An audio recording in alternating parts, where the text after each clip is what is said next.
Hi, എല്ലാവർക്കും നമസ്തേ. ഞാൻ സിന്ധു സതീശൻ. ഇന്നലെ നമ്മുടെ കേരളത്തിലെ മാധ്യമങ്ങൾ പുറത്തുവിട്ട വാർത്തകളിൽ ഒരു വാർത്ത എനിക്ക് ഭയങ്കര സന്തോഷം തോന്നിയിരുന്നു. അതെന്താണെന്നല്ലേ, നമ്മുടെ കൊച്ചു കേരളത്തിലേക്ക് ഭാരതത്തിൻ്റെ ദേശീയ ഉപദേഷ്ടാവായ ശ്രീ അജിത് ഡോവൽ അദ്ദേഹവും അദ്ദേഹത്തിൻ്റെ സംഘവും നമ്മുടെ കേരളത്തിലേക്ക് വരികയും അതുപോലെ തന്നെ ഒരു സാധാരണ ഷോപ്പിൽ കയറിയിട്ട് സാധനങ്ങൾ വാങ്ങുകയും ചെയ്തു. അത് ആ സമയത്ത് അവർക്ക് മനസ്സിലായില്ല. പിന്നീട് CCTV ദൃശ്യങ്ങൾ നോക്കിയപ്പോഴാണ് അത് അജിത് ഡോവലാണെന്ന് മനസ്സിലാവുകയും ആ വാർത്ത ഭയങ്കര വൈറലായിട്ട് വരികയും ചെയ്തായിരുന്നു.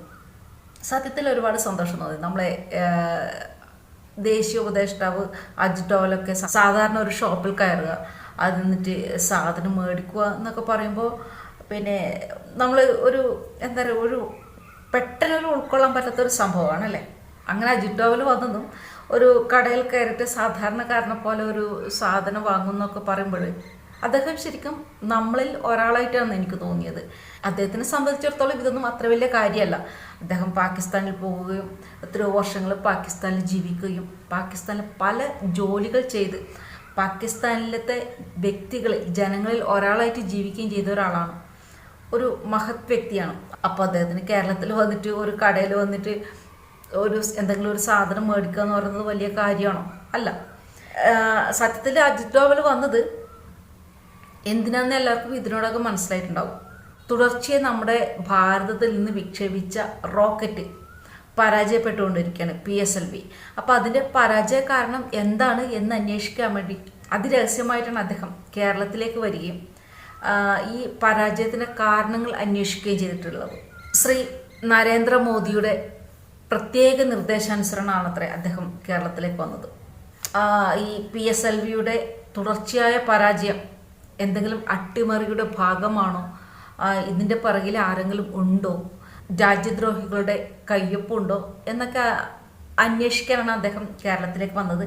എന്നാൽ ഈ അന്വേഷണത്തിൽ അങ്ങനെ അട്ടിമറി ഇല്ല എന്നാണ് പുറത്തു വരുന്ന വിവരം. പക്ഷേ ഇത് രാജ്യസുരക്ഷയുടെ ഭാഗമാണ്, രാജ്യസുരക്ഷാ ഭാഗമായിട്ടുള്ള അന്വേഷണമാണ്.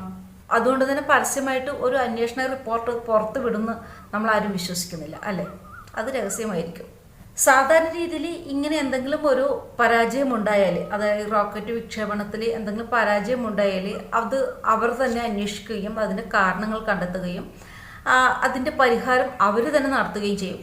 പക്ഷേ ഇന്ത്യയുടെ ചരിത്രത്തിൽ ആദ്യമായിട്ടാണ് PSLV പോലുള്ള ഒരു റോക്കറ്റ് വിക്ഷേപണത്തിന് പരാജയ കാരണം അന്വേഷിക്കാൻ വേണ്ടി കേന്ദ്ര ദേശീയ ഉപദേഷ്ടാവ് നേരിട്ടെത്തി ഇതിൻ്റെ കാരണം അന്വേഷിക്കുകയും അതിൻ്റെ റിപ്പോർട്ട് തേടുകയൊക്കെ ചെയ്യുന്നത്. ചിലപ്പോൾ ഇങ്ങനെ അന്വേഷിക്കുന്നതിൽ എന്തെങ്കിലും കാരണം ഉണ്ടാവുമായിരിക്കും അല്ലേ.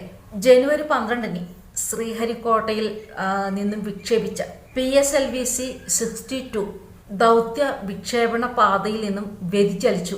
നിയന്ത്രണ നഷ്ടമായിരുന്നു അത്രേ.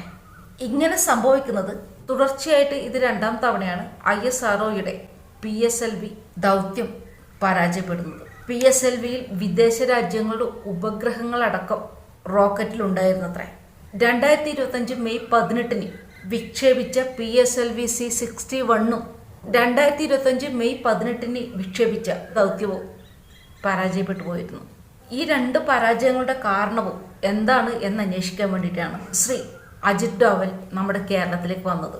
നമ്മൾ ഏത് ജോലിയിൽ ഉദ്യോഗാർത്ഥികളെ തിരഞ്ഞെടുക്കുമ്പോഴും അവരുടെ കഴിവിൻ്റെയും അനുഭവ സംഭവത്തിൻ്റെയും അടിസ്ഥാനത്തിലായിരിക്കണം. അങ്ങനെ തന്നെയാണ് VSSCയിൽ ജോലിക്ക് ഉദ്യോഗാർത്ഥികളെ തിരഞ്ഞെടുക്കുന്നത്. എന്നാൽ ആ ജോലിയിൽ കയറുന്ന അവളോ അവനോ ആരാണ്, അവരുടെ ഉദ്ദേശം എന്താണ്, അവരുടെ സ്വഭാവം, ചുറ്റുപാടുകൾ, സൗഹൃദങ്ങൾ, പഠിച്ച വിദ്യാഭ്യാസ സ്ഥാപനങ്ങൾ, psychological test, police IB verifications, ഇത്തരത്തിലുള്ള കാര്യങ്ങളെല്ലാം നോക്കുന്ന പതിവുണ്ടോ? അങ്ങനെ ഒരു പതിവ് ഒരു ജോലിക്കും ഒരു ഉദ്യോഗാർത്ഥികളെ തിരഞ്ഞെടുക്കുന്നതിലും ഇല്ല എന്നാണ് എൻ്റെ അഭിപ്രായം. ഇനി PSLVയുടെ പരാജയത്തിന് കാരണങ്ങൾ ഇങ്ങനെ എന്തെങ്കിലും ആണോ എന്ന് അന്വേഷിക്കാനായിരിക്കാം ചിലപ്പോൾ അജിത് ഡോവൽ നമ്മുടെ കേരളത്തിലേക്ക് വന്നത്. അല്ല, ഇപ്പോൾ രഹസ്യമായിട്ടാണ് അജിത് ഡോവൽ നമ്മുടെ കേരളത്തിലേക്ക് വന്നതും ഇത് അന്വേഷിക്കുന്നതും. അതുകൊണ്ട് തന്നെ ഈ അന്വേഷണത്തിൻ്റെ റിപ്പോർട്ട് അതീവ രഹസ്യമായിരിക്കും.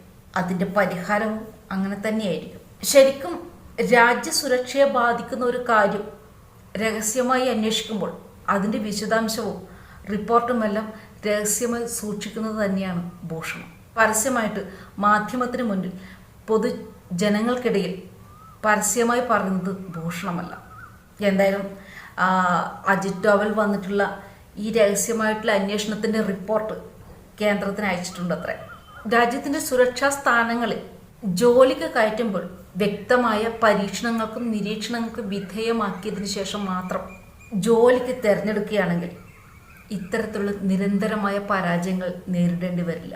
നമ്മളൊക്കെ വിശ്വസിക്കുന്നത് പെറ്റമ്മയും പിറന്ന നാടും സ്വർഗത്തേക്കാൾ മഹത്തരം എന്ന മഹത് വചനമാണ്. രാജ്യസുരക്ഷയ്ക്കെതിരെ, രാജ്യത്തിനെതിരെ രാജ്യവിരുദ്ധത ആര് കാണിച്ചാലും അവർക്ക് ഒരു മാപ്പും നൽകാതെ മാതൃകാപരമായ ശിക്ഷ നൽകുക തന്നെ ചെയ്യണം. മറ്റൊരു നല്ലൊരു വീഡിയോ മറ്റുള്ള എല്ലാവർക്കും ജയ് ഹിന്ദ്.